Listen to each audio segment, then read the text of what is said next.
host, Jaws Blake. How goes it? I hope you're doing well. There's a lot to talk about this week. I'm working on my art book. I just started working on that, so I'm going to have that done in probably a couple weeks. Now it's fully fleshed out.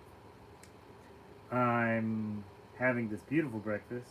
Went to Takoma Bevco and picked up some veggie quiche with some salad. I felt kind of like I needed to eat a little healthier the last couple of days. I've been I've been eating healthy, but I feel like I was missing something, you know? So, I'm trying to get that going pretty much. And yeah, I can't wait to show you what the book looks like and all the other things that are going on. I got myself an iced matcha, whole milk.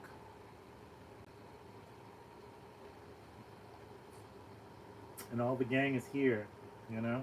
We got Basquiat, the little guy. All right. Half a face, quarter a face. Working on the painting still. It's got a lot more details to it. I'll show you that. And yeah, breakfast. I'm excited about this. I had this a couple times now, and it's just been very good. It's been very good food. It's one of those things where Happy Monday to you, zombie. How are you? How are you? You must have. I'll be inappropriate. How was your day yesterday? Did it go well? Did everything go well? Did everybody come back for a resurrection of sorts? How did that go?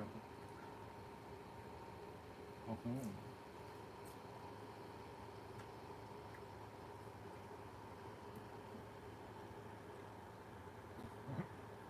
I will say that is the only problem I find with,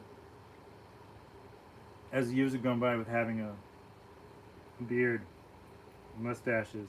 You get food in your face all the time. You just walk around with it. Nobody says anything. Because I think they're either too polite or they're enjoying the joke. But either way, it always gets you. So, I'm not a religious person, as you may have assumed. Howdy, William. How are you?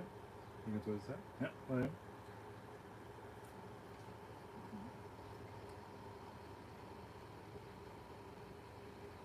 I am. I am not of the faith of these people, and so I don't celebrate Easter. Um, but I I did go out yesterday, and we did have a pretty good time. We went to go see the movie Sinners, the Ryan Coogler movie. It's like a vampire movie. It is really good, honestly. This food is amazing. And it's just a veggie quiche, so I'm pretty happy about it. So, vampire movie, old Southern black vampire movie. It was really good. There's a quote from a ex-CIA guy that I read once that said, the best way to tell people the truth is to hide it in fiction.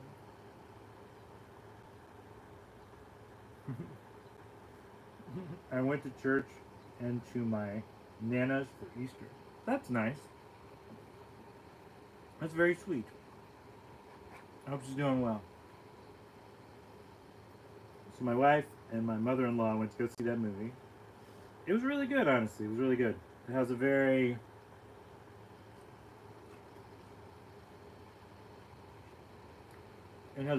interesting sub-story to it. Do I know about NASCAR? I know a little about NASCAR. I grew up in Charlotte, North Carolina. So I've been to a NASCAR event, and I know about the drivers and some of the things that are going on. with it. Not a lot though. I won't pretend to be any type of aficionado.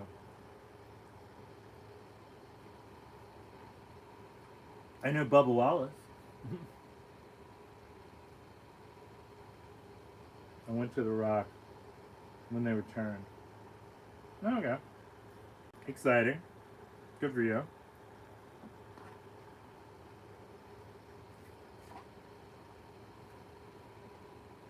Another event that happened, I didn't really watch it, but I found out what happened with it anyways. Was WrestleMania was last night and the night before. So saw little bits and pieces of that. I just think Bubba Wallace is an interesting dude, honestly. There's a few racers. So for those who don't know, one point in time in my life, I was a car mechanic. I've been a bike mechanic for about 12 years now. So I still do enjoy somewhat the inner workings of cars. I find the whole aspects about the engines very fascinating. The way they come apart,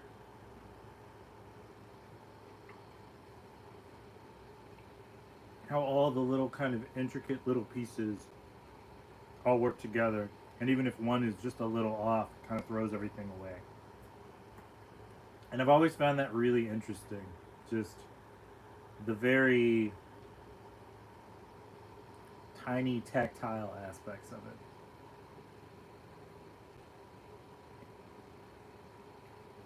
In my life, I've painted a few engines actually. Done paintings of a few engines. They use V8, I think, in the cup. That makes sense.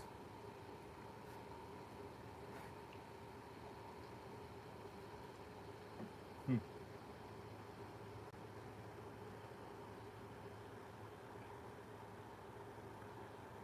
It's interesting you bring up NASCAR though, because the movie, the main characters are rum runners, which if you know anything historically about NASCAR and stuff like that, its origins come from bootleggers.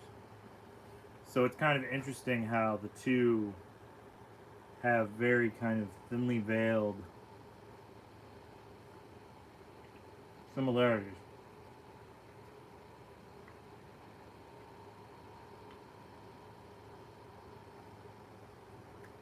I always think it's just kind of interesting. Like when I think of like growing up as a kid, we watched a lot of shows. Moonshine. Yeah, exactly. Moonshiners.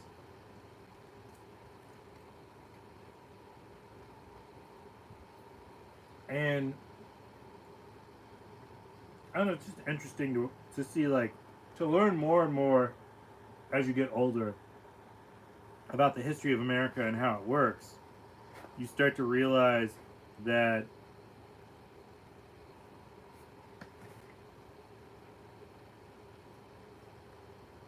the representation is kind of lacking in learning about just these things, you know? Like if you had a lot of black people in the South in that time who were moonshiners, you would expect to see that, and then stories about moonshiners. But like when I think back as a kid, I'm 43, just so to give perspective. So as a kid, we'd watch like Dukes of Hazzard and stuff like that. We didn't know as much as we know now. So give it, give us leniency on that. But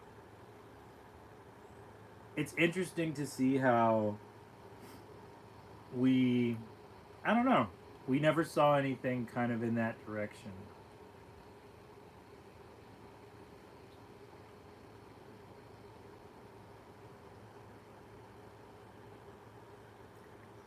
No stories told about these people. I mean, the closest thing I remember is I do like Magic City or something of that nature, where they had not Magic City, but something with Steve Buscemi, some TV show that was on. during Prohibition. And it just shows how like an entire community of people were all kind of a part of the process. With black people, white people, Latinos, and all these people in the 30s who are essentially working together to fight prohibition. So it's just kind of interesting to see those perspectives where, I don't know, you learn these things. You learn these things about history through fiction. Because otherwise it's really difficult to just teach people about history, you know? So it's interesting whenever I see anything how the two kind of merge and intertwine. I don't know. It shows we have a lot more similarities than we think as far as people go. Like I've always thought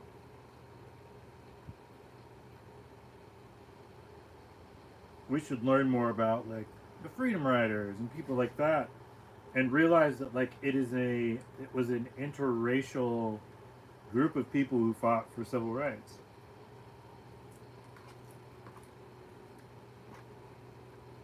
Like other people put themselves in harm's way to help fix the country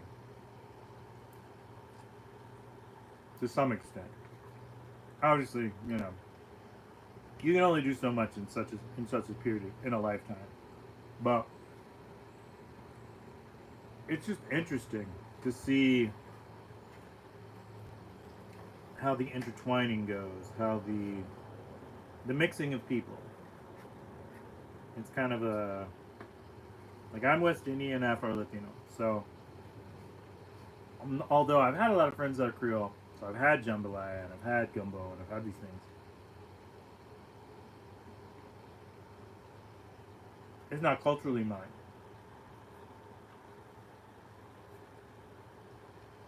And I think it's important to kind of remember that when we kind of enjoy and ingest other people's cultural things and realize like they're sharing the culture with you. You're not meant to like take it and then like monetize it. And I've kind of had an issue with that for a while with art, where a lot of times you find people they go somewhere, they come back, and then suddenly they feel like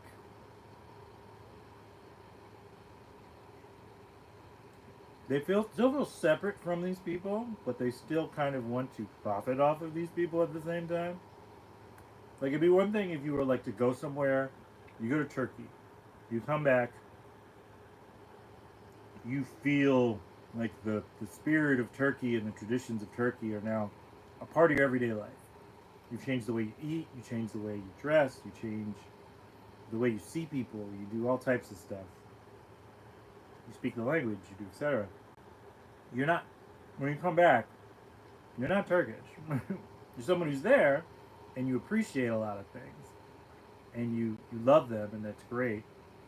And then charge you with them and then you're working on helping to like make it more acceptable for people who come there who are just there, who are actually Turkish, can be treated properly.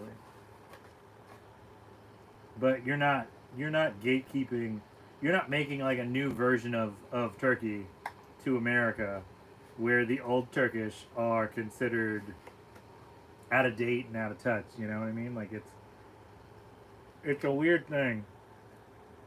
There's a line in Sinners. He's talking about he's racist, and he goes, "They like our music just fine. They just don't like us as people."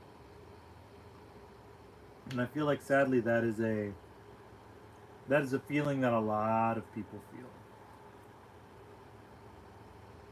They enjoy cultural things about us, but they don't like us as people.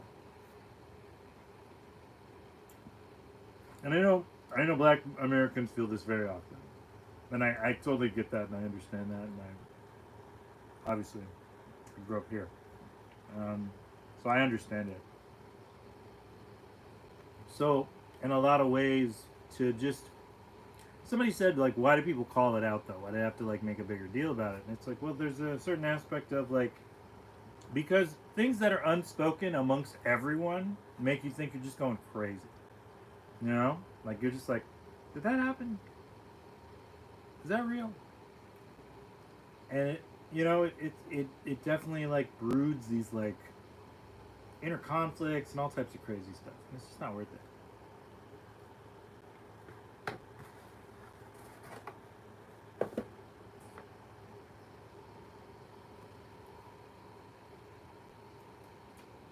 And it's an easily fixable problem.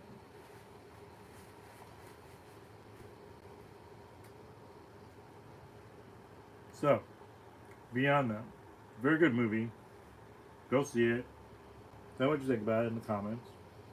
I liked it a lot, but you know, maybe you have a differing opinion.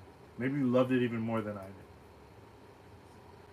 did. It reminds me of kind of a Lovecraft Country, kind of a Bass Reeves stories of like black cowboys. Like it's a very good movie. You should see it. Very humanizing.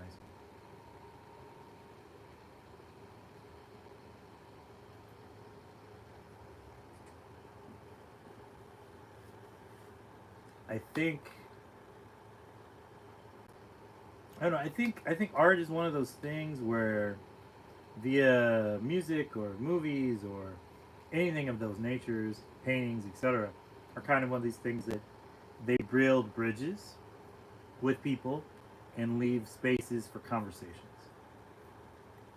So I always love to see great kind of interpretations of a culture being reflected and shared through art forms because you're just I don't know, you're guaranteed to learn something as you leave. Whether you realize it or not, you're learning something. So, I'll show you the first page of my new book. And it's only the first page. There's only a couple of paintings right now. I got to do like 30 more of these to do it. But I'm working on these right now. Doing some abstracts. For those who want to know more about it, the painting called Mint Flower Gush. So, if you can figure it out, figure it out. Tell me what your favorite strain is in the comments. Let me see. So I'm doing a watercolor coffee table book of that. I've got these paintings that I'm working on for the new show that's coming out in a couple of weeks. Art festival, not a show. Art festival that's going to pop off in a couple of weeks, a couple Sundays from now. So I'm excited about that. I'm really excited about that. I've been working on all these I've got a lot of smaller paintings, but I'm working on a lot of big paintings right now that I can show off and hopefully sell at the show. Like this one, come with me. Like this one, I'm working on all these little tiny details. And it's not done as far as a painting goes, but I just wanted to kind of work and put it all together. I obviously have other paintings in large supply everywhere, but I just, there we go. I just kind of wanted to show you what I've been working on, what I'm trying to do. And, yeah, I think I'm excited about the art. I'm excited about what it's going to get to do. I got to go by Pure Panic Comics today and talk to one of the owners because he wants to do a mural, a giant Mars Attacks mural. So we're going to talk about that. We're going to figure out pricing and timing and all that stuff. And I got to pick up some manga. I'm a big manga fan, actually. I picked up like a couple of manga last week that I haven't read yet. And I have such a book buying addiction that I keep buying books even if I haven't read past the last one. But I will get to them eventually. Does everybody else do that? I'm still working on, this is just a regular book that I have. I'm still working on this one, Unlubricated by Arthur Nassessin. It's a very good book. I've read 2 of his books so far, and I've enjoyed both of them quite a lot. So, this will be my 3rd book by him. He's a fictional writer. I read Chinese Takeout and The Fuck Up, which is one of the books he wrote. And I guess this is his 3rd book. I didn't realize this was his 3rd book. That's really funny. But, yeah. So, I've got the book club going still. I'm still reading the biography of... that's embarrassing. Of Amara Shakur. And that's a very interesting kind of civil rights story that she's reading. But mostly, I think the most interesting thing about it is there's a lot of stuff that has nothing to do with that is just about her growing up as a child. And like all the kind of things she traversed and how she became the person that she is. And I just find that kind of fascinating. I'm rereading the Dune book, the first Dune book. I'm halfway through with that. I'm rereading Fahrenheit 451 again. I just really like rereading that. I don't know why. There's something about it that's just kind of perfect. I just reread Siddhartha. The story always inspires me to kind of look deeper inside. And I've always loved that about that book. Yeah. I mean, I'm just doing a lot. I'm still working on the video that's like a small feature film, basically, for a season that'll be on my channel. I'm gonna have tomorrow's art video up by the end of the day, so I've got that going. I'm a busy man. I don't know what to tell you. I've not run across a moment in my life that I have not had several paintings going on for like 40 so odd years. So that's kind of how I am and what I roll and how I smell. Yeah. I hope you're well. I hope this week was very kind to you, and I hope this week coming up is even better to you. You're all pretty wonderful without us, so thank you. We reached our goal of over 420 people who have subscribed to the channel. Thank you very much. Let's keep growing, you know? I think it's really cool that you guys choose to sub and come along with me on these journeys. There's a lot of like little art videos that I make constantly that I put up on this channel just to kind of keep you in the loop of all the art stuff that I'm doing and what I'm working on. And so, yeah, I don't know what else to tell you. It's all kind of fascinating and fictitious and crazy and interesting and wild. I got a message from a friend who said that I never showed this one finished painting that I was working on. Star, what's up? Life is good, man. Life is good. How are you? So I've got all those type of things. Let me show you the piece that he asked about. Give me one sec. I gotta read.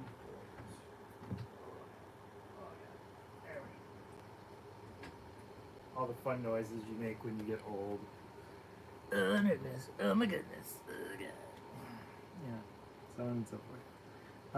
So I have 2 paintings that I'll show you. Over here waiting for Oblivion Remastered, but 99% sure it's not coming out today. It's just hype. I mean, that happens though, which is awful. Like, it's such an annoying feeling to be excited about something. The release date comes out and then it just doesn't. You're like, what the fuck? I've been waiting on this one kind of Zelda-like game called Little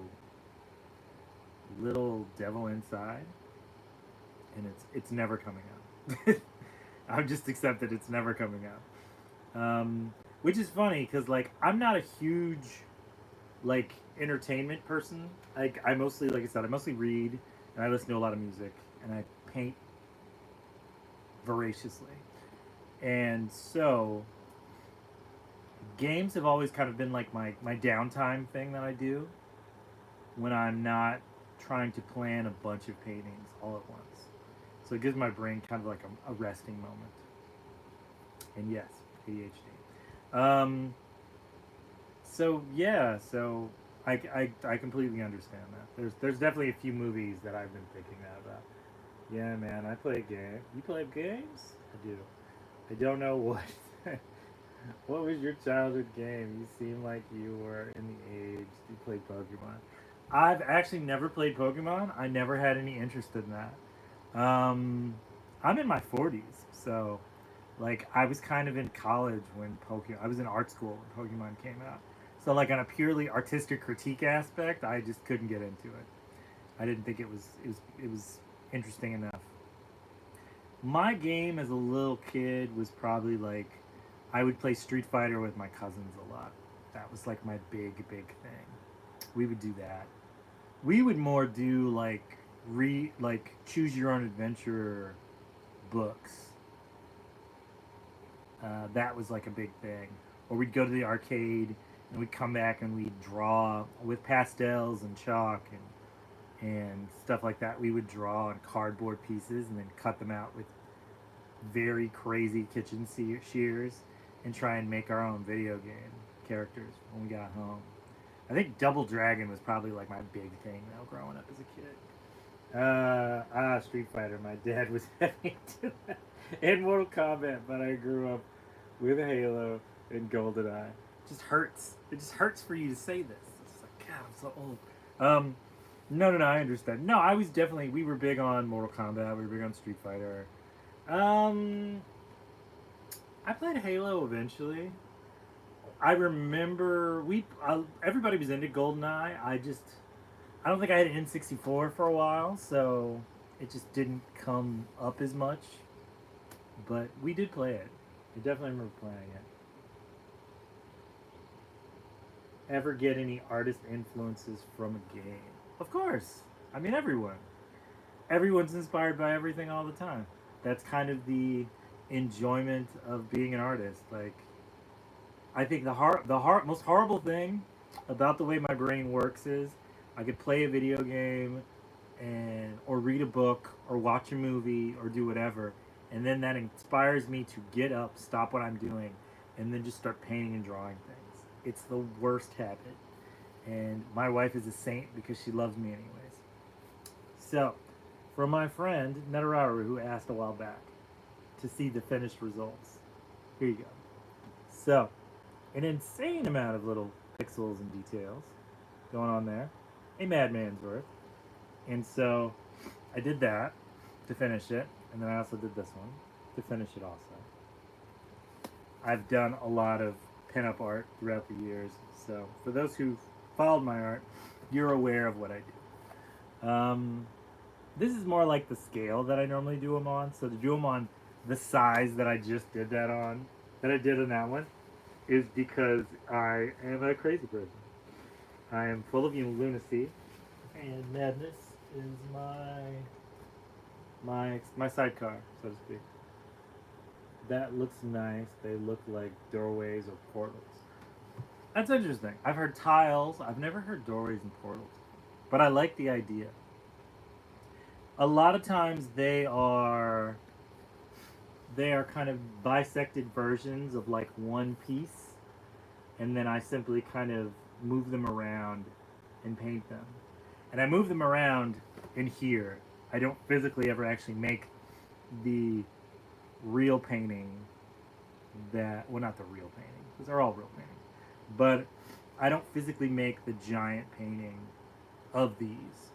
I typically do like I said, do like zoom in crazy versions of everything. So, stuff like that. My normal paintings are more along the lines of like, well, my normal sized paintings are typically more kind of like figurative, large figurative pieces with a lot of details. I'm really big about details. I had an art professor who used to always say, texture all the time. Focus on texture. So it's always kind of stuck with me that I should focus on texture. They make you think of this one mission in Oblivion where an artist goes crazy and disappears into his own painting. I remember that, actually, oddly enough. And you have to follow him into the painting to find him. Well, new fear unlocked. Thank you. um, yeah, man. No, I totally feel that. But I love that though. I love that. I love that you see something and then it connects you, and you feel closer, or you feel it feels more relatable to you because it unlocks like a core memory inside of you, and I think like that's super important in painting. Like you're supposed to be relatable. I believe that the texture thing is pretty legit. When you concentrate on the texture, it makes it look more physical. Yeah, no, I can see that. I can see that. I think a lot of times, like people don't realize how much of a memory they really memorize, I guess. And so suddenly something kind of comes in and becomes like this bigger whole for you. Because, like I said, it's connected you to the universe, you know? Portals, universes to your mind and where they go. It's a good thing. It's a good thing to go. Let me see. Have you ever tried to paint something manic, like to convey the feelings of chaos or something? Yes. uh, all my abstract paintings are all my abstract paintings are about just that, actually. So a lot of times artists ask me like, what what do you do when you get blocked? Like, how do you get out of artist block? Because I paint so much. And my answer, specifically for me, is that I do abstract art when I feel blocked. And I only do these when I feel blocked. Well, my new book's probably not going to be that. Not going to be make that sentence true anymore. But so, like all the chaos, the frustrations, the wild, weird kind of self doubt and unnecessary versions of fear and frustration and etc. are oftentimes for me put on canvases, little tiny canvases. And so I just paint, and I just paint, and I just paint. And at no point in time am I not painting. I think I'm always painting. And it's just, it's a part of me. It's a part of what I do, how I live, what makes me an artist. I love to create art, and so it doesn't matter what it is, as long as your soul's in it. Let's see. Man, could you sell bigger versions of these to rich people, and I bet they'd pay good money for them. We'll see. Fake your death. Okay, writing it down. Fake your death. Use a friend to auction them off, saying he's got one of the only rare paintings you've made. Yes. Yes. These are good plans. You and I are on the same page. I've been trying to get one of my best friends, Carlos, to do that for me for years. But he is too honorable and honest of a person. But yeah, absolutely. I mean, that's always the plan. The plan is to sell a few paintings, get really good at what I do, and then absolutely fake my own death and disappear with my my family. Just be gone. Like we'll all be gone. The rest of y'all just gonna be like, whatever happened to that guy? And be like, I don't know. I'll have a mustache on standing beside you, like a fake mustache over my actual mustache, and I'll stand beside you with like a hat on. Just be like, I don't know, man, that guy was crazy, and then just keep moving. It's a big plan. My little sister actually always thought that I should do these types of paintings for offices and all that stuff. She was like, "Yeah, this is rich people art." And I was like, I guess it is." I haven't met. I'm yet to meet too many of these rich people, but I met a few of them.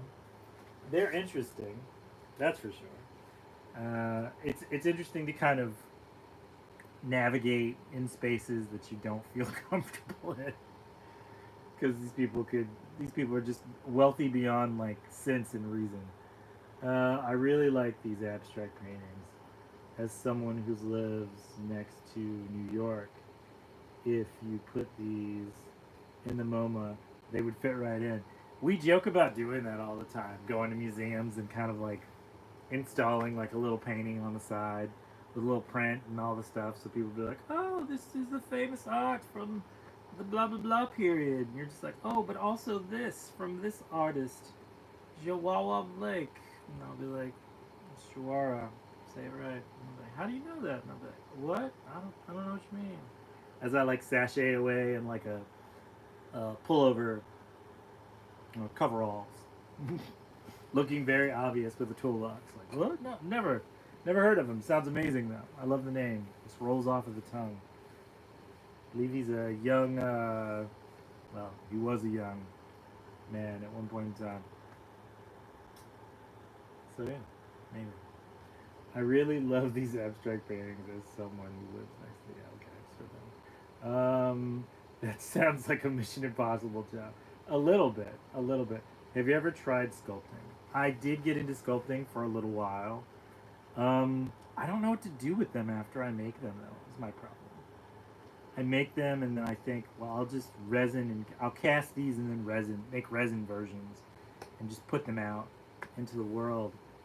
But casting is actually really hard to do for me. There's something about it that's just very frightening to me.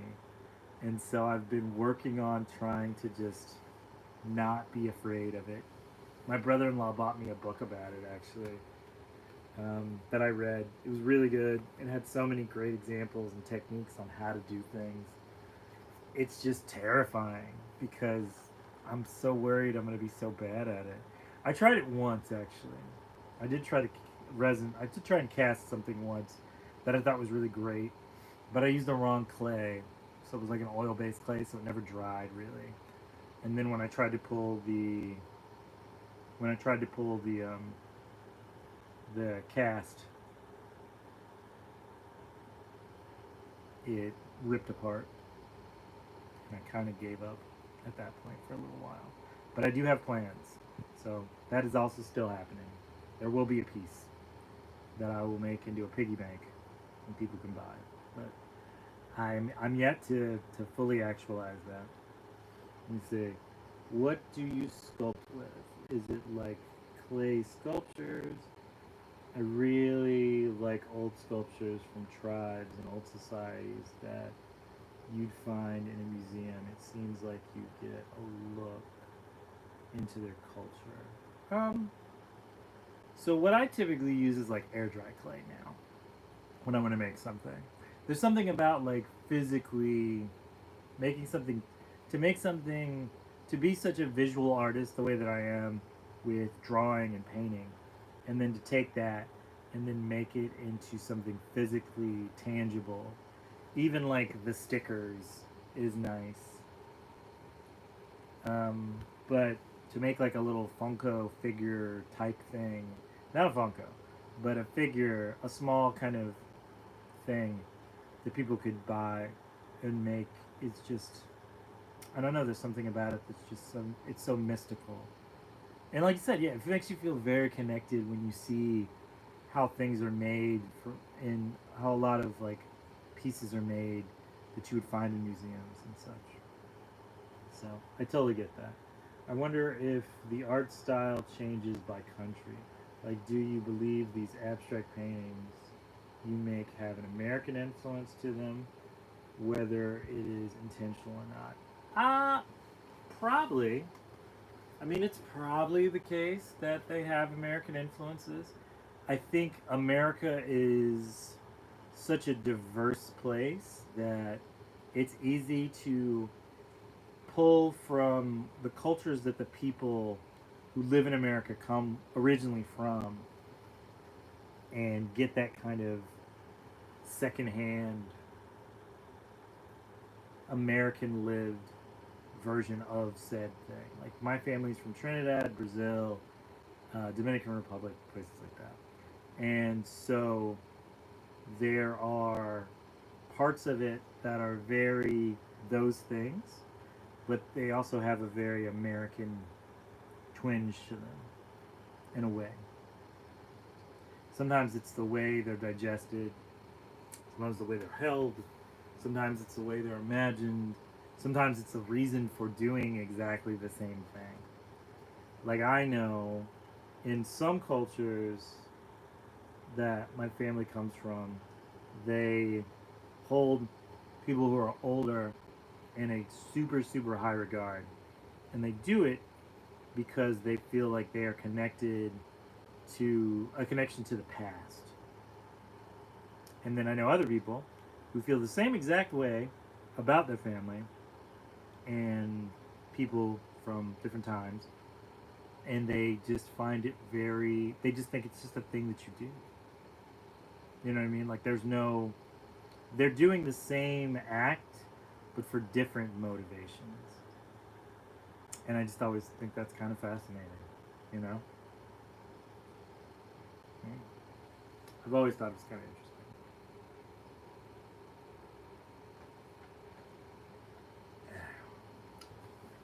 Let's flip some more. I made some cool ones in here. I was rereading Moby Dick. I've always thought Moby Dick was such an interesting character and a book. So I did kind of like a weird comic book paneling of Moby Dick swimming. I think I could have painted it, and it might have been more relatable had I painted it.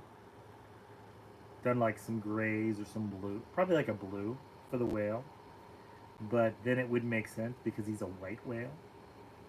So you see kind of like the problem in which I find myself in. The idea that I have this really fun idea that I want to do, but it doesn't.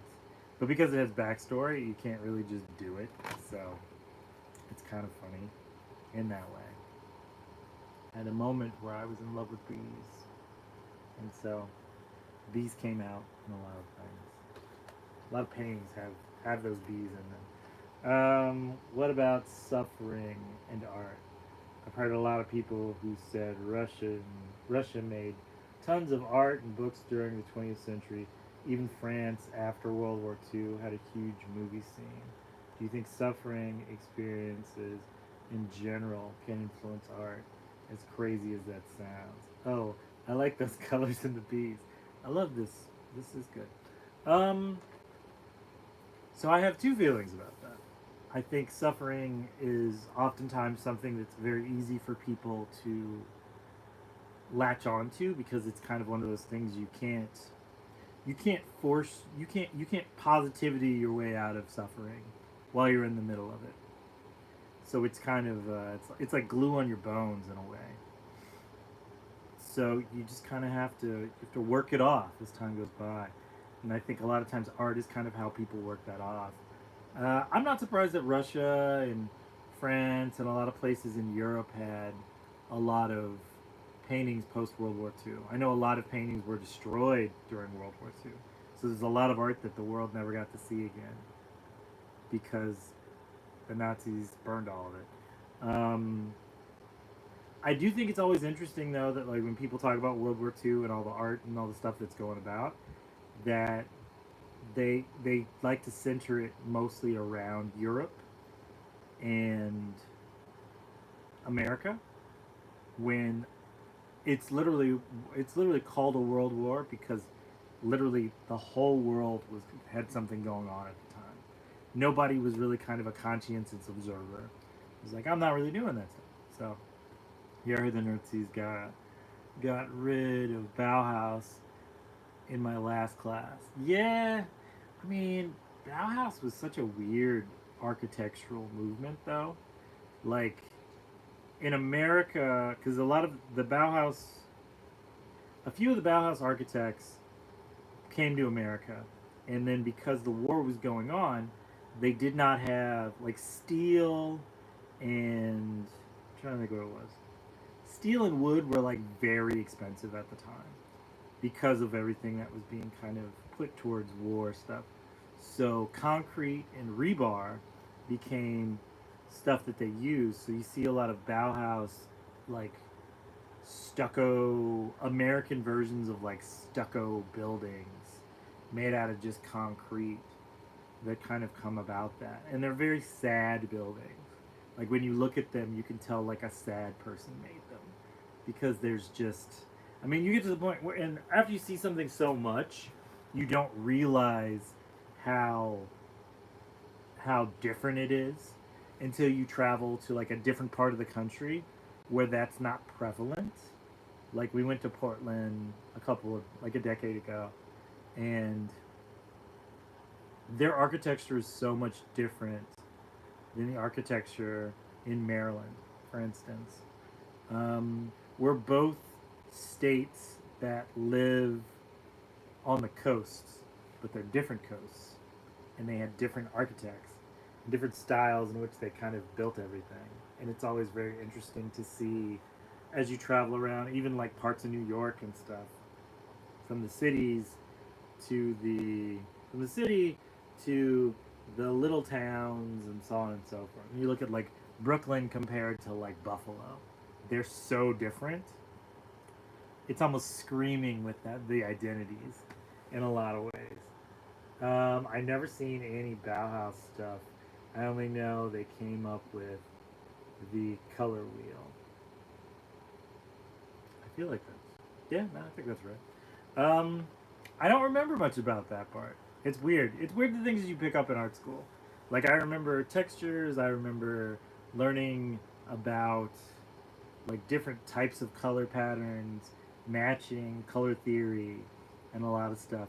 But like the history and the origins of how the colors were decided upon, and how like cyan, yellow, and what is the other one? There's three. Make up all the colors. So the mixture of three colors make up all the other colors, and you can't make that color. You can't make those colors with other colors, and it's kind of fascinating.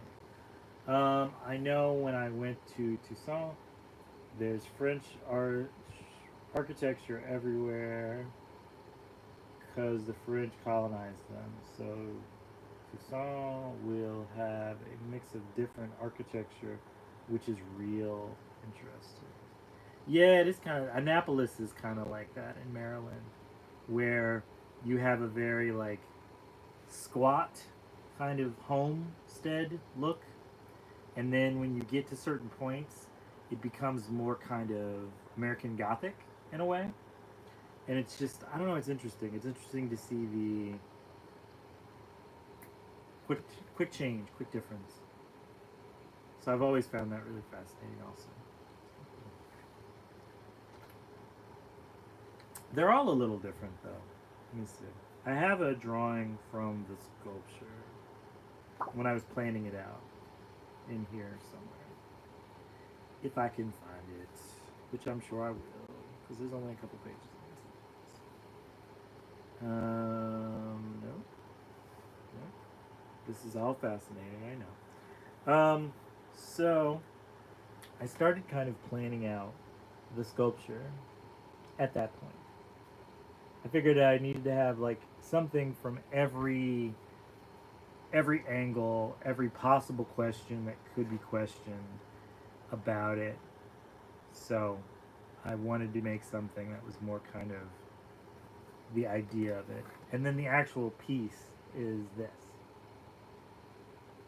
So it's a skull, but for like a snail kind of coming out of the back is a gorilla.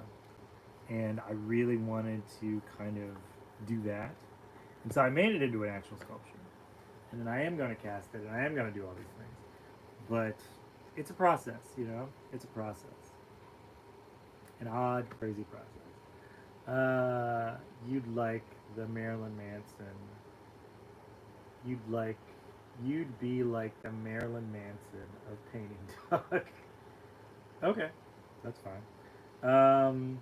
The skull reminds me of the Tau helmet from Warhammer. Huh. I don't know much about Warhammer. My friends own a comic shop, and then one of my buddies runs a game shop. So I know the gist of Warhammer. I know a little bit about. I think the Tau. They're the robot people. They're like the robot civilization. I think. That's cool. Like I said, if anything, it unlocks the core memory is always cool. I've just been a painter for so long, you know. Been a painter for so long and doing stuff for so such a long distance in time that it's very interesting to me to watch the wires cross, you know. I'll be completely honest, Warhammer is so cheesy sometimes, but I remember the towel from my childhood. Yeah, I mean, it's a little too crusadey for me. So one of the main reasons I didn't get into it. The other reason is I paint big because like seeing very small things seems frustrating, and the idea of painting things that are really small seems like I would go insane. So I could never really get into Warhammer. I'm not gonna pay somebody to paint something. I'm a painter. That's crazy. It's interesting painting. Would be trying to paint. An interesting painting would be trying to paint your first memory. I feel like I'm so far from that now. I'm so far from my first memory at this point that I don't know that I still have it anymore. I mean, my first painting would be a bloody. My first core memory would be a bloody pair of cowboy boots um, on a cold basement floor. Because like when I was a little kid, my uncle went to Texas and came back and bought me some cowboy boots as a little kid, and I was taking a bunch of Legos and marbles in my hand, and I dropped a few on the stairs going into a basement, and I slipped and fell down the stairs and cracked my head on the concrete, and so there was blood coming from my head here, and it was all over the shoes and all over the steps and the floor and etc. I lived. Spoiler. And my mom was not happy because, you know, to be a kid walking, to be a kid going into the hospital, they always assume your parents are. They check. They're checking to make sure it's not domestic violence type of situation, and so my mom was very hurt and upset that they said that to her. She was mad at me, but it's kind of one of those things. Like I feel for parents because like that's so much. That's so much to deal with. Like everything's happening. So maybe that would be my first painting. Make that into an album cover, like I did for Valentine's Slim. Uh, you just described a cool ass painting. Thank you, thank you. Well, you kind of unlocked it for me, so half of it goes to you. Why not paint a bloody pair of cowboy boots and name it Echoes or Reflections? I haven't named a painting in like 10 years. I don't think. I've done so many now that I just don't. I don't even think to name them. Is that? And that feels weird to me because there was a time where like every single painting had a name. They were extremely, excuse me, they were extremely like probably emo and so on and so forth. But they were, I mean, definitely something that I did. I haven't named a painting in forever.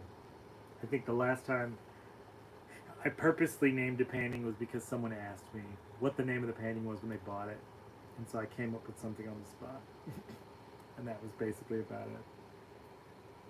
I'm the type that if I had the skill, I would make a masterpiece and name it Dookie, just to troll.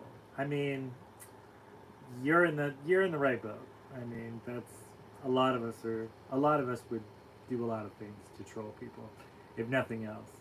Just it's that strange aspect of like people asking you like, what inspired this? And you're I either don't remember or I'm still working it out and I don't want to talk about it.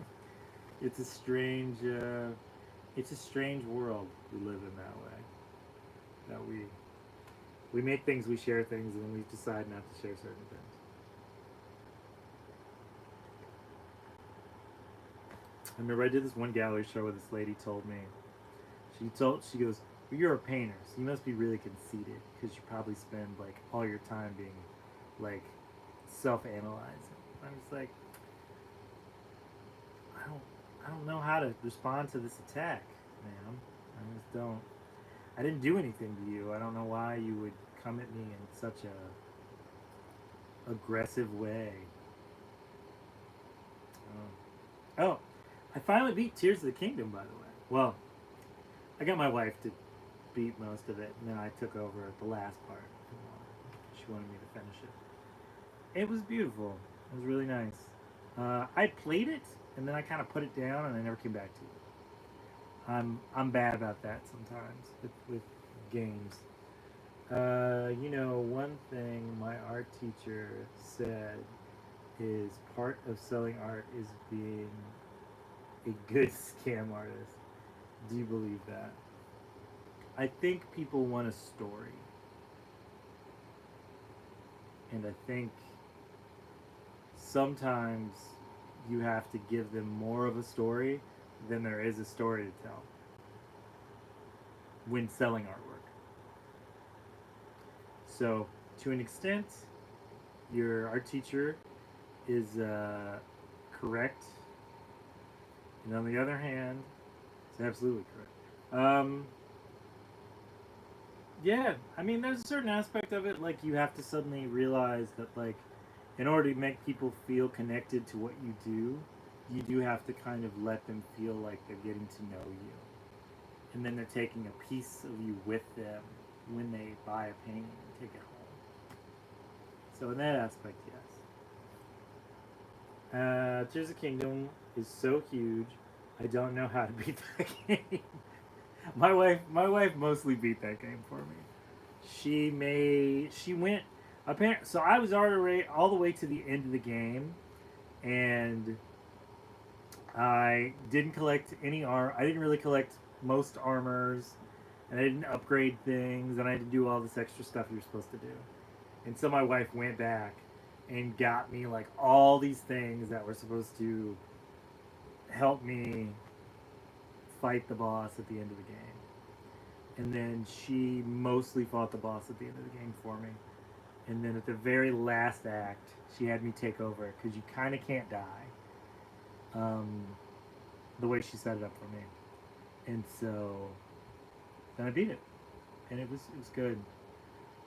She got me into Zelda. I remember Zelda growing up as a kid, and with a top-down view, and I wasn't really in love with it. It was a little too smart for me at the time. I wanted to just play a game. I didn't want to do anything that was like super complicated. And she got me into it, and I've kind of enjoyed it ever since. It's always kind of funny how that works. I see. He's like this digital artist that goes to a bunch of museums. TOTK. Okay. Sorry. I'm reading in weird spots. He's like this digital artist that goes to a bunch of museums to show his work. But I'll be honest, his digital art is so abstract. I remember he literally said in a video, it's just a horse. It's just horse balls. That's really funny. And I was like, what the fuck is this? That's crazy. Said you wish you had a wife like mine, skilled at video games. She's really good at video games. Like, she's insane. My wife is insanely good at video games. Like, I'm good with like fighting games. I'm good with like beat 'em up games, like linear path games, Scott Pilgrim, Streets of Rage, stuff like that. I'm good with those. She's good with like really kind of puzzle games and stuff. It's like Tears of the Kingdom for her is like really easy. Zelda is really kind of comes that she's also not afraid to like get a book and read about it and figure out how to do everything. Yeah, I played Streets of Rage 4. I thought it was good. It reminded me of like a couple of games that I played growing up as a kid. But it was fun. I really liked it actually. I have it on my Switch still. I play it every once in a while. Um, I haven't replayed it for probably a couple of months. But I've got to I play it, I beat it, I play for a little bit, and then I un, un install it to make room for other stuff.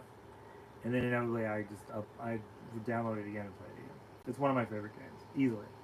I really like kind of the way I like the way they changed it um, visually. Very interesting. Oh man, Streets of Rage is so good, and I'm not even from that era of beat 'em ups. I mean, they were a fun time. I mean, they're all the same game is the problem, but they were fun games when I was young. Grr. They were good. They were really good. They also have the Teenage Mutant Ninja Turtles beat 'em up. That's amazing. I like the one that looks like the. They put out two at the same time, which is kind of a weird choice.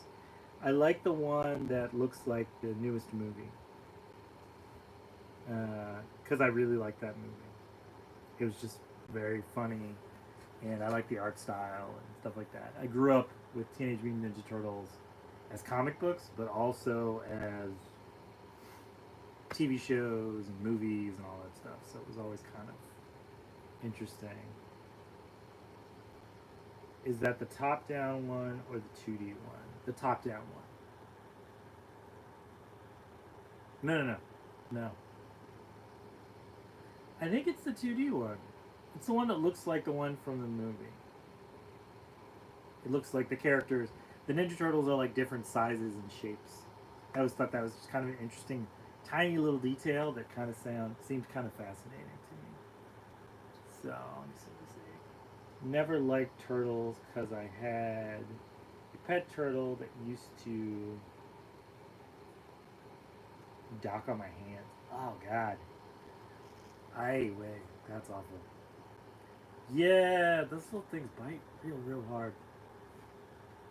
I knew a bunch of people who had turtles. I had a turtle growing up as a kid. It escaped, or something ate it. I'm not really sure. We were living in DC. We had like a fenced in backyard, a little small one. And it was mostly like brick and fence. And one night it disappeared. And I never saw it again. I was like 3 or 5. He used to leave me little pebbles. I know, Dookie. So he used to poop in your hands. That's awful too. What do you mean he used to bite you? Jeez. Makes my fingers hurt. Yeah, they do that. They're a little poop. They poop everywhere, like rabbits. It's not the most enjoyable thing. But it's kind of part of having pets, though. You have a pet, you gotta clean up poop. That's what happens. I have two cats who are for this channel affectionately known as the producers. Producer Tom, producer Mochi. They are both passed completely out right now. I get the fan going, so they're just sitting and relaxing, sleep in odd bodily positions that only cats can do without breaking their spines. Just a weird cue of things. All right. Well, I've talked your ear off. Nice. I'm a cat lover too. I've got strays, and I always want to put them out. Yeah, I get that. Well, thank you for coming and talking to me, man. This is really great, actually. Please come back. I really enjoy these. Subscribe to the channel if you like. Anybody who watches this later. A lot of people watch these after the fact. So, yeah. Pop up. Say hi. Leave a comment. Like, subscribe. Share people. Thank you so much. I'm glad you like this stream. Yeah. But, yeah. Like I said, got an art video coming out tomorrow. Got a bunch of shorts that are going to come out on, because it's YouTube. throughout the week for art stuff that I'm working on. So I'll see you next week. Have a great one. I'm probably going to do a live painting. I just haven't figured out what I'm going to do just yet. But it is coming. Got a lot of little details I got to do with that to destroy my brain from the inside. Let's see, where's it? I thought I couldn't read it. It's too fast. I'll see you next time. Have a good one, man. You too. And nice day. Good video. Good stream. Thank you much. Till next time. Enjoy. Have a great one. Hang around. Ciao. Pleasure.